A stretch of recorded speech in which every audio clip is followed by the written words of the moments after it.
Good evening friends, कैसे आप लोग। आज हम स्टार्ट करने जा रहे हैं आपकी यूनिट 5 के अंतर्गत इंडियन साइबर लॉ। और इंडियन साइबर लॉ को समझने से पहले आपको पता होना चाहिए आखिर साइबर लॉ क्या होता है, साइबर क्राइम क्या होता है। ठीक है, तो साइबर क्राइम देखेंगे, उसके बाद हम देखेंगे इंडियन साइबर लॉ। आखिर साइबर क्राइम क्या होता है। देखिए, आप लोगों ने कई बार न्यूज़पेपर में पढ़ा होगा कि कई बार या कोई वायरस आ गया सिस्टम में, तो वायरस ने क्या किया, आपके डेटा को पूरी तरह से क्या कर दिया, इनक्रिप्टेड फॉर्म में कर लिया। और उसके बाद उस डेटा को रिकवर करने के लिए आपसे पैसे की डिमांड की जाती है। आप लोग न्यूज़पेपर में सुनते होंगे इस तरह की न्यूज़। इसके अतिरिक्त आपने देखा कई बार आपके पास किसी यानी न्यूज़पेपर में देखते होंगे, कई बार किसी कॉलेजों में आपने देखा न्यूज़पेपर में दिल्ली के कॉलेजों में मैसेज आया कि आपके कॉलेज में बम रखा हुआ है। कई बार इस तरह के मैसेज आता है कि प्लेन में बम रखा हुआ है। तो क्या हुआ, इस तरह की एक तरह से किराए में ना आपको यानी डिस्टर्बेंस किया जा रहा है आपको। ठीक है, आपने देखा कई बार आपका डेटा चोरी कर लिया जाता है, यानी किसी भी बड़े ऑर्गेनाइजेशन का क्या हुआ, डेटा चोरी कर लिया जाता है और उसके बाद उसके डेटा को क्या किया जाता है, लौटाने के लिए क्या पैसे की डिमांड की जाती है। कई बार आपने देखा यानी पायरेसी की जाती है। पायरेसी जानते हो ना आपने, पेटेंट जो आपके नाम का पेटेंट है, चाहे वो म्यूजिक का हो, चाहे किसी स्टडी का मटेरियल हो, तो उसकी क्या किया है, कॉपीराइट का मैटर उभर कर आता है। ठीक है, म्यूजिक में भी कई बार पेटेंट संबंधी एक विवाद उत्पन्न होता है। तो ये सब क्या है बेटा, एक तरह से क्या है, क्राइम हो रहा है ना कि भाई म्यूजिक तो आपने तैयार किया, लेकिन उसमें थोड़ा सा भी क्या किया, किसी ने ऐड कर दिया या अपडेट कर दिया और उसने अपने नाम से उसको बना लिया। तो इस तरीके से आपने देखा कि लगातार क्राइम उत्पन्न हो रहे हैं। ठीक है, तो एक सिंपल सी डेफिनेशन बनाते हैं कि आखिर साइबर क्राइम क्या होता है। ठीक है, तो देखें, कोई भी क्राइम जो कि किसके माध्यम से हो, कंप्यूटर के माध्यम से हो या नेटवर्किंग के माध्यम से हो या इलेक्ट्रॉनिक्स डिवाइस के माध्यम से हो,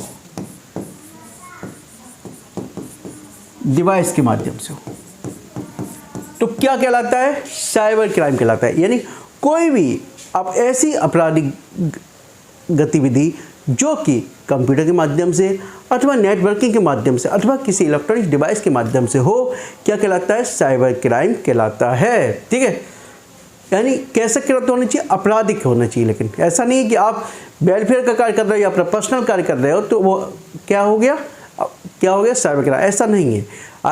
यानी कि ऐसा कोई भी क्राइम, मैंने पहले बोला, ऐसा कोई भी क्राइम, अपराध किसके द्वारा किया जाए, कंप्यूटर के माध्यम से किया जाए या नेटवर्किंग के माध्यम से किया जाए या इलेक्ट्रॉनिक डिवाइस के माध्यम से किया जाए, क्या कहलाता है, साइबर क्राइम कहलाता है। ठीक है, देखिए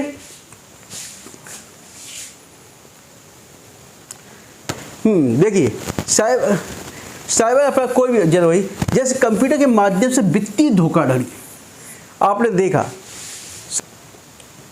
सबसे ज़्यादा तो वित्तीय धोखाधड़ी निकल के आती है। क्यों निकल के आती है, जैसे आपको पैसा करना है ट्रांसफर कहीं और, ठीक है, हो सकता है किसी दूसरे ने उसी नाम से वही वेबसाइट बना ली है और पेमेंट करना था आपको किसी वेबसाइट के लिए और उसी नाम से दूसरी वेबसाइट बना ली और पेमेंट जा रहा है किसी और के अकाउंट में। तो इस प्रकार की आपने देखा कि सबसे ज़्यादा वित्तीय जो धोखाधड़ी है सबसे ज़्यादा हो रही है। ठीक है, पहचान चोरी करना, आपने देखा कि कई बार आपकी जानकारी भी, आपकी निजी जानकारी भी चोरी कर ली जाती है। ठीक है, निजी जानकारी आपसे ले ली जाती है और आपको पता भी नहीं चलता। हैकिंग, डेटा बताया मैंने आपको, यानी आपका डेटा ही आपके सिस्टम से चोरी कर लिया जाता है, हैकिंग कर लिया, यानी अनऑथराइज तरीके से कोई व्यक्ति आपके सिस्टम पर एंटर कर जाता है। सभी देखेंगे हम, नंबर ऑफ टाइप्स की जो भी आपके किराए में सभी की स्टडी करेंगे। ठीक है, किसी को अश्लील संदेश भेजना, यानी कि अश्लील संदेश भेजना, राष्ट्र विरोधी गतिविधियों का प्रयोग करना। अब देखिए, राष्ट्र विरोधी गतिविधि अभी आपने देखा किस प्रकार से हनी ट्रैप का जाल, हनी ट्रैप जानते हो ना, किस प्रकार से यानी अपनी जो सिक्योरिटी से संबंधित, राष्ट्र से संबंधित, नेशन से संबंधित इंफॉर्मेशन सिक्योरिटी की आप किसी और को प्रोवाइड कर देते हो, जो कि कैसी होनी चाहिए, गोपनीय होनी चाहिए, है ना। आप किसी को शेयर नहीं कर सकते, लेकिन आप उन जानकारी को किसके माध्यम से, व्हाट्सएप के माध्यम से, सोशल मीडिया के माध्यम से आप अन्य व्यक्तियों को क्या कर रहे हो, प्रोवाइड कर रहे हो। तो ये क्या है, क्राइम है। क्या है, वायरस का फैलाव, पोर्नोग्राफी देख रहे हो ना आप लोग, देखते हो ना किस तरीके से फैल रही है आजकल, आंतरिक गुप्त सूचनाओं की चोरी आदि, ये सब क्या बेटा साइबर अपराध है। क्या है? साइबर अपराध। ठीक है, ठीक है, साइबर अपराध। ठीक है, अब देखिए साइबर अपराध के प्रकार। ठीक है, अब मैं निकल के आता है साइबर अपराध के प्रकार। ठीक है, अब पहला है साइबर स्टॉकिंग। ठीक है, आप इस तरह की लिखोगे, देखो साइबर स्टॉकिंग क्या होता है। अब साइबर स्टॉकिंग क्या होता है बेटा, यानी कि ऑनलाइन किसी का पीछा करना। क्या होता है? ऑनलाइन किसी का पीछा करना। जैसे आपने किसी को पीछा कर रहे हो या उसकी निजी जानकारी आप निकाल रहे हो, उसकी निजी जानकारी आप उसको निकाल रहे हो, या ऑनलाइन उसको धमकी दे रहे हो। क्या दे रहे हो? धमकी दे रहे हो। ठीक है, अर्थात सोशल मीडिया के माध्यम से या इंटरनेट के माध्यम से आप उसके ऑनलाइन उसका पीछा कर रहे हो, चाहे वो आप धमकी ऑनलाइन दे रहे हो या उसकी निजी जानकारी निकाल कर उसको उजागर कर रहे हो। ये सब क्या है? आपका साइबर स्टॉकिंग कहलाता है। क्या कहलाता है? साइबर स्टॉकिंग कहलाता है। ठीक है, नेक्स्ट है ईमेल बॉम्बिंग। यदि किसी व्यक्ति के ईमेल पे इतनी अधिक मेल भेज दो, एक साथ कई मेल भेज दो, क्या भेज दी? मेल भेज दी, जिससे कि उसका ईमेल अकाउंट ही ठप हो जाए, तो क्या कहलाता है? ईमेल बॉम्बिंग, अर्थात बॉम्ब के समान। ठीक है, यानी बहुत सारी एक साथ आ गई और उससे क्या हो गया? आपका ईमेल अकाउंट ही ठप हो गया। ठीक है, तो जब ईमेल अकाउंट ही ठप हो जाएगा तो फिर क्या होगा बेटा? भाई आपके पास जो इन्फॉर्मेशन मेल है वो कैसे आपको प्रोवाइड होंगे? नहीं होंगे, ना आप सेंड कर पाओगे। ठीक है, डेटा डिडलिंग। ठीक है, अब इसमें क्या होता है बेटा, सपोज आपको इन्फॉर्मेशन कोई भेजनी है, आप उसको प्रोसेस करने से पहले ही आपका डेटा क्या होगा? चेंज हो गया। क्या हो गया? डेटा आपका चेंज हो जाता है। ठीक है, डेटा डिडलिंग। ठीक है, अर्थात प्रोसेस करने से पहले ही आपका डेटा का चेंज हो जाना। आपका यानी कि कच्चा डेटा एक तरह से, अधूरा डेटा है पूरा एक तरह से, उसको प्रोसेस करने से पहले ही क्या हो गया? डेटा आपका चेंज हो गया। ठीक है, तो ये क्या कहलाता है बेटा? डेटा डिडलिंग। सलामी अटैक। देखिए सलामी अटैक काफ़ी अच्छा है। देखिए सलामी अटैक में क्या होता है बेटा कि सपोज आप यानी कि आपके यानी किसी भी कंपनी के किसी भी स्टाफ ने यानी सर्वर में एक ऐसा सॉफ्टवेयर फीड कर दिया, तो क्या होगा?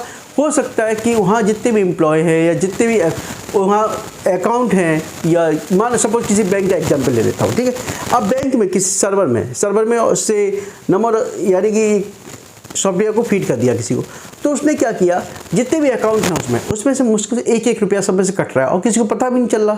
तो इस प्रकार से आपको पता भी नहीं चलेगा, क्यों? 1 रुपया आप जानते हो कोई ज़्यादा नहीं, लेकिन जब 1 रुपया लाखों के अकाउंट से जाएगा, ठीक है, लाखों एम्प्लॉय के अकाउंट से या लाखों कस्टमर्स के अकाउंट से जाएगा तो बहुत बड़ा अमाउंट होगा। ठीक है, तो वो धीरे धीरे कटता रहता है, पता भी नहीं चलता। तो ये इस टाइप का अटैक क्या कहलाता है? सलामी अटैक। क्या कहलाता है? सलामी अटैक कहलाता है। ठीक है, इस मामले में गुपचुप तरीके से आर्थिक अपराध को अंजाम दिया जाता है। जैसे बैंक में कोई क्लर्क ऐसा प्रोग्राम बैंक सर्वर में डाल दे जिससे हर खाते में इतना कम धन कटता है कि नजरअंदाज होता रहता है। ठीक है, अब लॉजिक बम क्या होता है? एक विशेष उद्देश्य से बनाया जाता है, यानी विशेष उद्देश्य, और यह विशेष उद्देश्य विशेष तारीख पे ही, विशेष डेट पर ही कार्य करता है। ठीक है, यानी कि यह एक लॉजिकल बम है, लॉजिक बम जैसे इसका नाम है, यह एक विशेष उद्देश्य से बनाया जाता है। सॉफ्टवेयर ही मैं चीज़ें कि बम नाम दे दिया है, लेकिन ये क्या होता है? सॉफ्टवेयर ही होता है एक तरह से।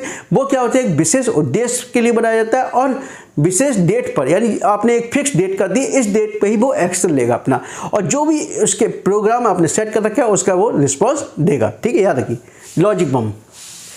अब ट्रोजन हॉर्स। देखिए ट्रोजन हॉर्स क्या है? एक तरह से वायरस है, सॉफ्टवेयर प्रोग्राम है। क्या है? देखिए सॉफ्टवेयर प्रोग्राम जो चलिए पहले उससे पहले देखते हैं, चलिए मेलवेयर देखेंगे। चलिए मेलवेयर आपने नाम सुना होगा, मेलवेयर सुना है आपने? मेलवेयर क्या होता है? एक तरह से सॉफ्टवेयर प्रोग्राम होता है, कह सकते हैं एक तरह वायरस है। ठीक है, अब मेलवेयर के ही पार्ट्स होते हैं, ट्रोजन हॉर्स है या रैंसमवेयर है या स्पाईवेयर। मैं बता देता हूँ आपको थोड़ा। स्पाईवेयर सुना होगा नाम। देखिए पहले तो देखिए मेलवेयर क्या होता है? एक तरह से सॉफ्टवेयर है। क्या है? सॉफ्टवेयर है जो कि क्या होते हैं?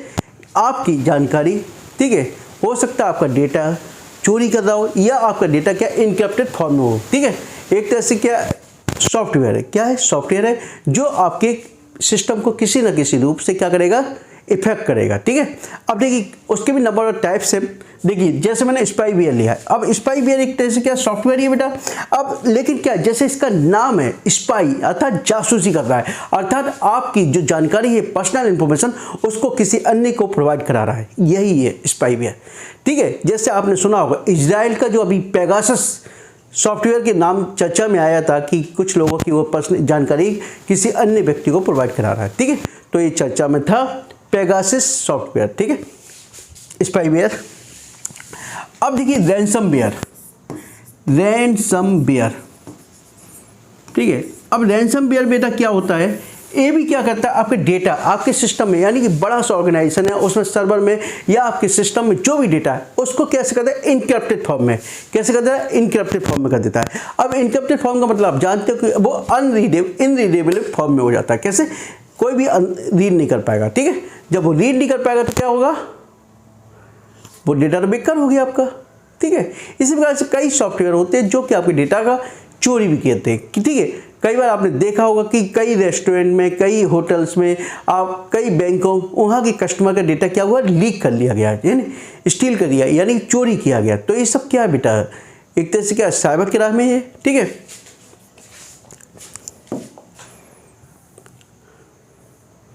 ये देखिए मेलवेयर, किसी कंप्यूटर ऑपरेशन में व्यवधान डालकर संवेदनशील जानकारी को प्राप्त करना ही मेलवेयर, ठीक है। अब देखिए स्पूफिंग, नेक्स्ट है स्पूफिंग, किसी गलत नाम एवं पते से ईमेल संदेश भेजना, ठीक है। स्पूफिंग क्या कहलाता है, किसी गलत नाम एवं पते से ईमेल संदेश भेजना, ठीक है। नेक्स्ट है फिशिंग, किसी के यूजर नेम, पासवर्ड और क्रेडिट कार्ड की ऑनलाइन जानकारी लेना।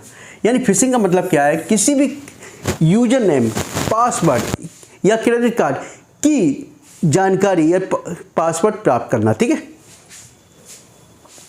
अब भाई जब साइबर क्राइम आया तो उसके बाद क्या आया, इसको रोकना भी होगा। तो रोकने के लिए क्या होगा बेटा, लॉ लेके आए जाएंगे, ठीक है। उसी के संदर्भ में देखते हैं बेटा कि सूचना यानी आईटी एक्ट 2000, क्या देखेंगे, आईटी एक्ट 2000, ठीक है। आईटी एक्ट 2000 कब लेके आए, 17 अक्टूबर 2000 में यह लागू किया गया, ठीक है। अब देखिए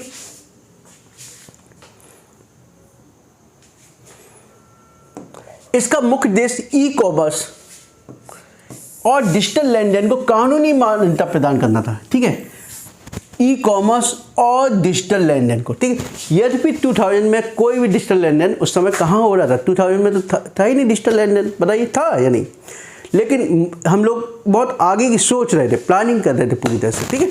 तो ई कॉमर्स और डिजिटल लेन देन को कानूनी मान्यता प्रदान करना, क्या कानूनी, ठीक है। साइबर अपराधों के लिए सजा का प्रावधान। अब देखिए साइबर अपराध के लिए क्या हुआ, सजा दी जाए, यानी कोई व्यक्ति यदि कानूनी अपराध कर, वो साइबर अपराध करता है तो उसको सजा दी जाए, ठीक है।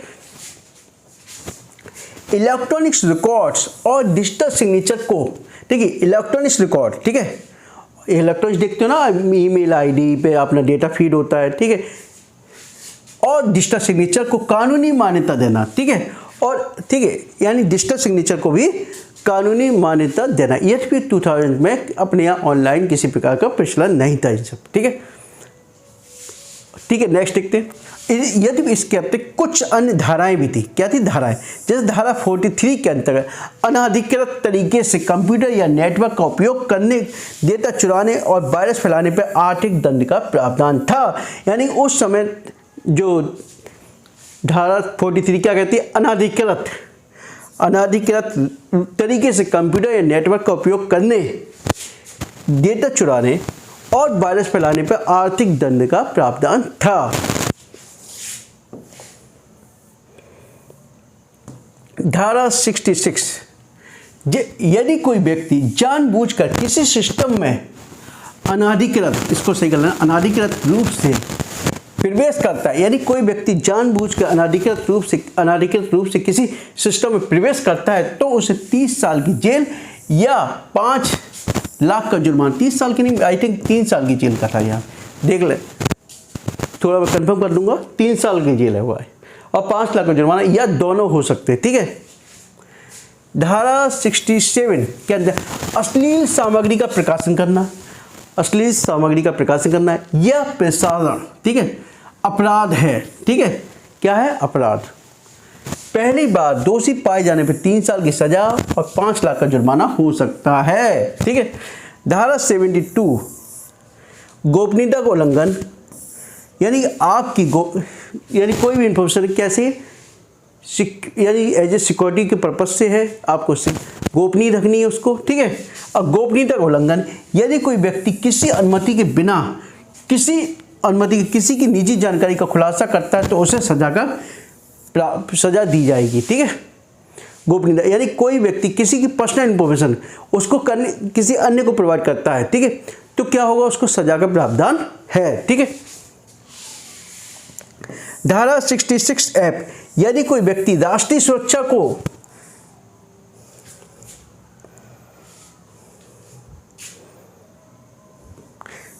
जोखिम में डालने के लिए कंप्यूटर संस्था का उपयोग करता है तो उसे आजीवन, देखिए धारा 66 F क्या कहता है, यदि कोई व्यक्ति राष्ट्रीय सुरक्षा को छात्रों में जोखिम कर लीजिए में डालने के लिए कंप्यूटर का उपयोग करता है, कंप्यूटर संस्था को या कंप्यूटर का उपयोग करता है तो उसे आजीवन कारावास की सजा दी जा सकती है, याद रखिए आजीवन कारावास की, ठीक है।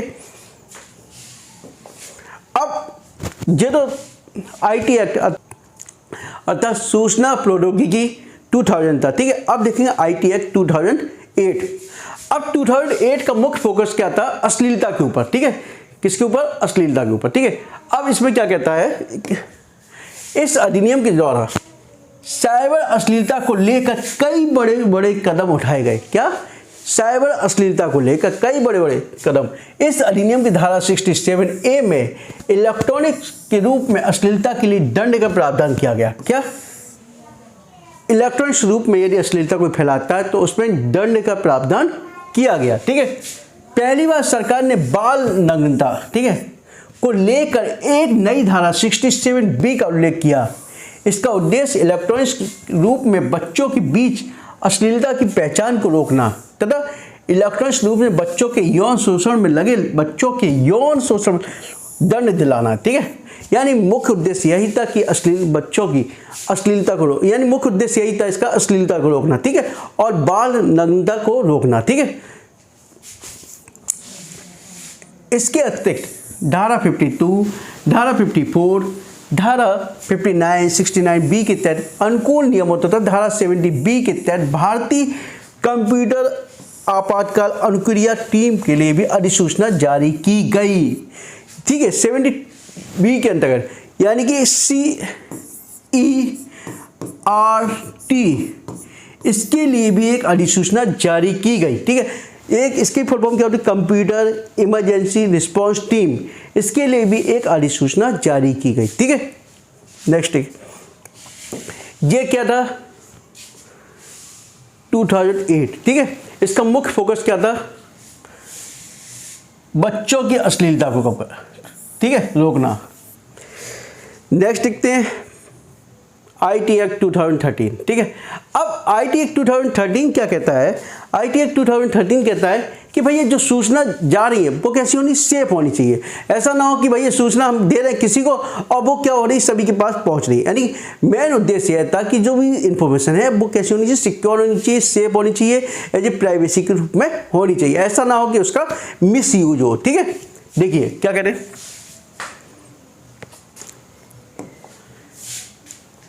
सूचना की रक्षा की जाए, ठीक है, और इस तरह के हम लोगों को रोकने के लिए क्षमताओं का निर्माण किया जा सके। इस नीति में साइबर सुरक्षा, आपातकालीन प्रतिक्रिया और संकट प्रबंधन के लिए सभी प्रयासों के समन्वय हेतु नोडल एजेंसी के रूप में 24/7 कार्य करने के लिए राष्ट्रीय स्तर पर कंप्यूटर इमरजेंसी रिस्पांस टीम संचालित करने की योजना है, ठीक है। इसके अंतर्गत यानी कि मेन उद्देश्य क्या था, कंप्यूटर इमरजेंसी रिस्पांस टीम जो है उसकी 24/7 आवर वर्क करे, उसको संचालित करने की योजना थी, ठीक है। जस्ट फोन आ गया, एक्चुअली फोन आ गया था, ठीक है। देखते आगे, देखिए इसका उद्देश्य, इसके अतिरिक्त 5 लाख पेशेवरों का एक कार्यबल पैदा करना, ठीक है, और सार्वजनिक निजी भागीदारी के लिए देश भर में साइबर सुरक्षा प्रशिक्षण बुनियादी ढांचे का निर्माण करना। भी है, ठीक है। यानी 5 लाख पेशेवर, यानी पेशेवर मतलब जानते हो प्रोफेशनल वर्कर तैयार करना, ठीक है। प्रोफेशनल तैयार किए जाएंगे और उसके बाद क्या हो, निजी और सार्वजनिक क्षेत्र की भागीदारी रहेगी इसमें, ठीक है।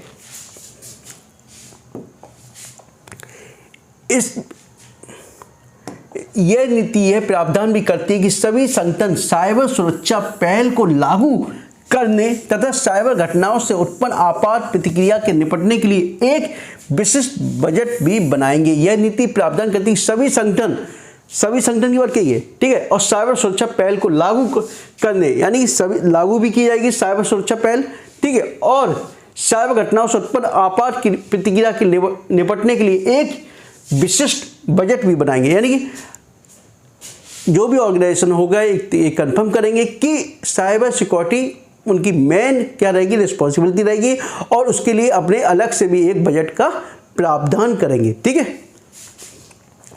अब इसके बाद आता है आईटी एक्ट 2021। क्या आता है, आईटी एक्ट 2021 काफी इंपॉर्टेंट है, ठीक है।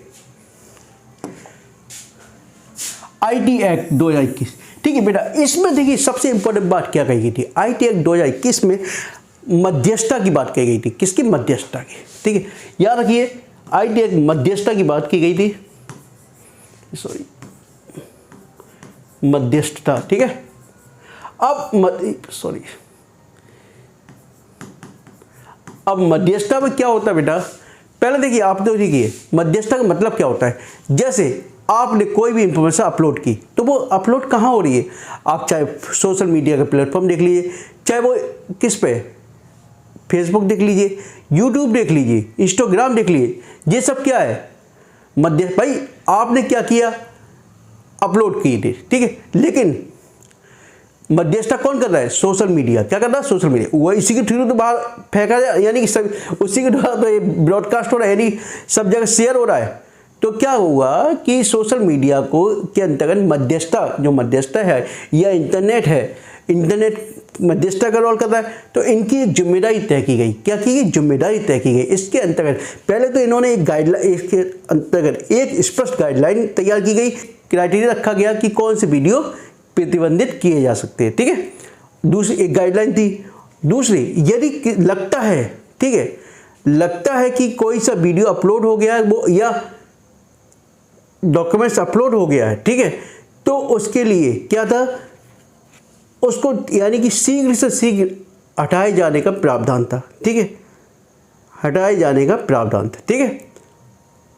समझ में आया, यानी कि सपोज कोई सा भी वीडियो गलत यानी कि अपलोड हो गया है और आपको लगता है कि वो किसी के लिए हानिकारक हो सकता है, किसी देश के लिए, सिक्योरिटी के लिए या किसी अन्य के लिए हानिकारक हो सकता है, तो उसको हटाए जाने का प्रावधान था, ठीक है। इसके लिए और क्या किया गया, शिकायत अधिकारी की भी नियुक्ति की गई। शिकायत अधिकारी जानते हो, यानी कि ये मध्यस्थता, सोशल मीडिया अधिकारी या मध्यस्थता के अंतर्गत मेन प्रावधान रखा गया कि उनका एक शिकायत अधिकारी होगा जो इस सब के लिए जवाबदेही भी रहेगा, ठीक है। देखिए क्या था,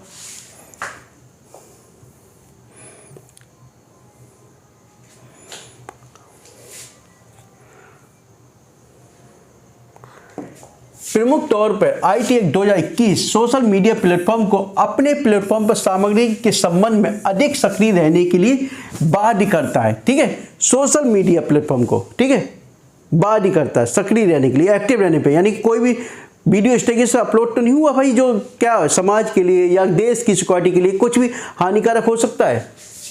शिकायत अधिकारी की व्यवस्था की बात करता है,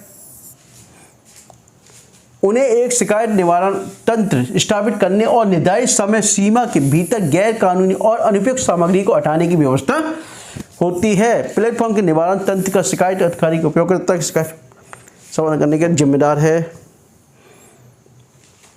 उससे अपेक्षा की जाती है कि 24 घंटे के भीतर शिकायत की प्राप्ति को स्वीकार करें और 15 दिनों के भीतर उचित तरीके से उसका निपटान करें। प्लेटफॉर्म पर किसी अन्य माध्यम से पहुंच स्थापित करने और प्रसार को अक्षम किया जाना चाहिए, ठीक है। तो मेन उद्देश्य इसका यही था कि मध्यस्थता की जवाबदेही हो, उसका क्या है, अधिकारी शिकायत निवारण तंत्र हो जिसमें मेन एक अधिकारी भी हो जो उसके जवाबदेही तय करे, ठीक है। और जो आपको लगता है कि कोई भी सामग्री इस प्रकार से प्रस्तुत की गई है जो समाज के लिए, देश के लिए क्या है, हानिकारक है उसकी सिक्योरिटी के लिए या अन्य किसी प्रोविज़न से, तो उसको क्या हो उस प्लेटफॉर्म से हटाया जा सके। ठीक है, तो ये आपके क्या थे, इंडियन साइबर लॉ जो काफ़ी इम्पोर्टेंट है। मेरे द्वारा कोशिश की गई कि मैं जो एक कंसोलिडेट था तीनों को IT एक्ट को ब्रीफ में बताऊं, जिससे कि आप एग्ज़ाम में बिना कैसे रटे उसको लिख सके। ठीक है, और जो स्टूडेंट पहली बार मेरे चैनल को देख रहे हैं, कृपया चैनल को सब्सक्राइब कीजिए और दोस्तों के मन में शेयर कीजिए। Okay, thank you, good night.